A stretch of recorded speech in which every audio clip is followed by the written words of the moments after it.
After his fall on Mustafar, Anakin Skywalker spent over 20 years as Darth Vader, convinced that the name Anakin no longer had any meaning. Despite this, a small part of Anakin still survived beneath the armor, buried under years of pain, regret, and manipulation. Today, we'll explore the conflict Luke sensed within his father and how his compassion led to the return of Anakin Skywalker. As the rebellion was fighting to destroy the Empire's second Death Star, Luke Skywalker surrendered himself and was taken directly to Darth Vader. Here is where he planned to make a remarkable proposal to Vader, attempting to free him of the dark side's clutches. At Palpatine's urging, Vader had finally called off his search for Luke Skywalker as the second Death Star neared completion. The Emperor was sure that, just as Anakin's love for Padme had been the catalyst for his fall to the dark side, Luke's compassion for his father would be his undoing. In one fell swoop, Luke would either inherit the legacy of the Sith or be defeated, and the second Death Star would eradicate the rebellion once and for all.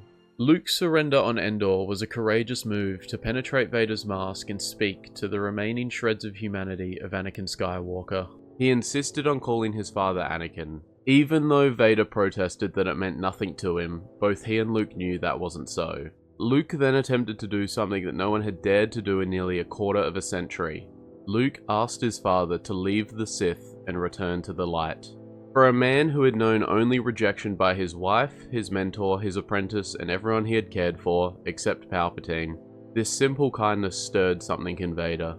Padme had been the last person to invite him, despite his flaws and misdeeds, to come with her, accepted and absolved of his crimes. She had offered him a way back, but he had been too blinded by power and the temptation of the Sith to take it. Luke was the first person since Padme to see past Vader's mask. Few had seen his human features, but none had truly seen him.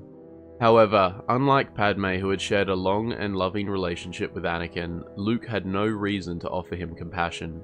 This startled Vader, and Luke sensed the growing conflict within him. Vader could suddenly see the first hint of a way out, and dared to believe such a thing would be possible. Luke's offer struck a chord with Vader, but not in the same manipulative way as the Emperor had employed his mind games. Luke had simply offered his forgiveness. Luke's entire ploy predicated on the idea that if Vader really was his father, he had to believe he would lay down his life rather than allow his own son to die. Vader had refused to end Luke's life on Cymoon 1 and on Cloud City when he could have easily done so, but he hadn't. Anakin's mentor had protected the child, Anakin's lightsaber had defended the young man, but in the end, Anakin himself would have to rise to save Luke from the Emperor. As revealed in the 2020 Darth Vader comics, the seeds of doubt had been growing in Vader for some time.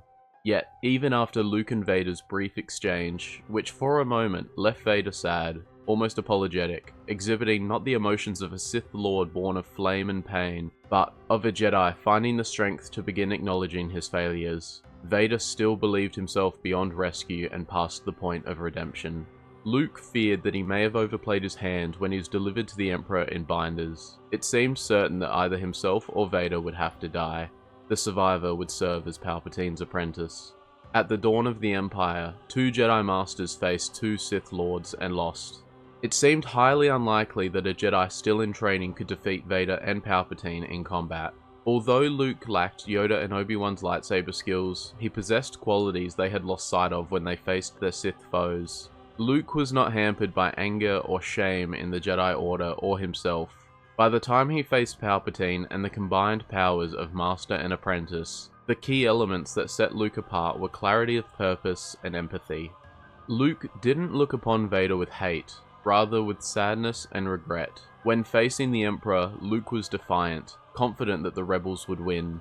He even taunted Palpatine for his own overconfidence. Palpatine was prepared for Luke's show of hubris. He had allowed rebel spies to learn of the existence of the second Death Star, specifically to draw Luke into his clutches. Faced with Palpatine's cunning ingenuity, Luke lost control, taking a few perilous first steps toward the dark side. Maybe he thought Luke would prove even more powerful than his father. Younger, less constrained by physical maladies, more impressionable, without the indoctrination of years of Jedi training and values.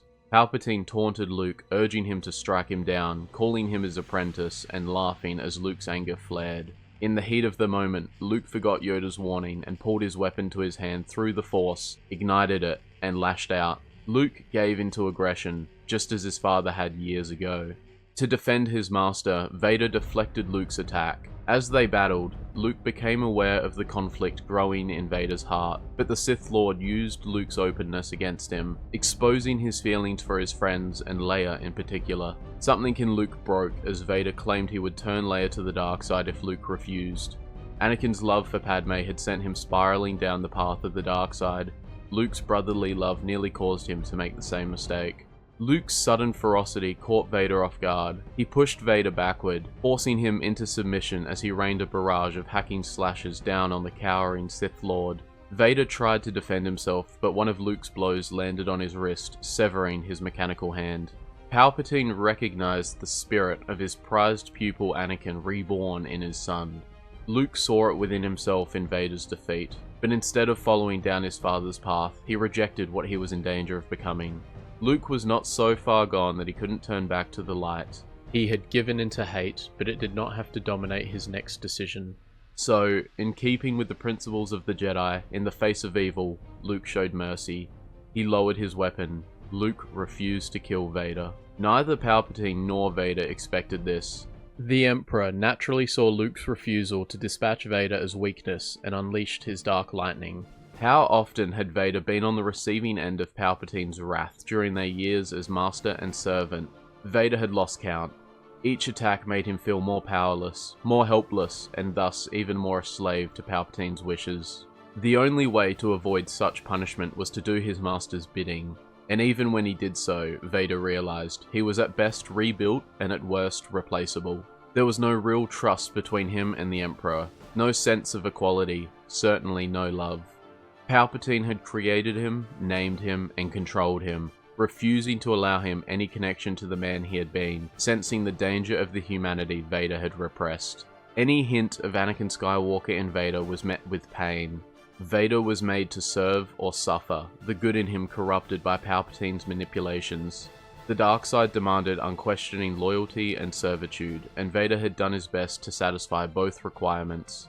Yet still, Palpatine had treated him as nothing more than a weapon, and for more than 20 years Vader had submitted, too damaged to defy him.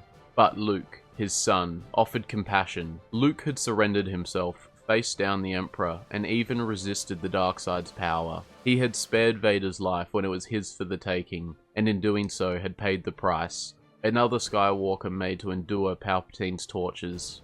Vader thought his allegiance to the Sith would make him stronger, but Palpatine was like a creeping disease, infecting everything he touched. The Sith Lord had enforced Vader's loyalty through fear, pain, and cruelty. Anakin realized he still had the ability to make a choice. He chose his son. As Palpatine poured lightning into Luke, Vader seized him and, fighting the energy blasts penetrating his cybernetic suit, hurled his master down the reactor shaft. Luke's most powerful weapon against the dark side was his ability to accept things as they were. Instead of denying his father's past, he spoke his name with pride. He was not greedy or possessive, but welcoming, willing to give himself over to Vader, trusting that the man beneath the mask would ultimately do the right thing. And Anakin had delivered, sacrificing himself to save his son and allow the empire he had helped build to be destroyed. Luke had refused to become his father, so the father became something closely resembling his son. The young man's forgiveness was soothing to Anakin's soul. Luke forgave his father for maiming him, for participating in the Empire's evil schemes, and for all the death and destruction he had caused. Luke saw the monster Anakin had become, and still he offered salvation. And in seeing that childlike mercy bestowed upon him with no conditions, Anakin was able to redeem himself. Anakin's heart had condemned him to the dark side in the first place, but in the end, it also saved him. At 45 years old, Anakin Skywalker finally fulfilled the ancient Jedi prophecy of the Chosen One. By returning to the light and helping his son destroy the Sith Lord, balance was restored in the Force. And in helping his father turn back toward the light, Luke attained what his father and the entire Jedi Order twisted by the Clone Wars could not achieve. By refusing to fight, to destroy, to let anger eclipse the good in his heart, he had forgiven a monster and revealed a man. Thank you so much for watching the video. If you enjoyed it, please leave a like and subscribe for many more lore videos just like this one. Until next time, may the Force be with you, always.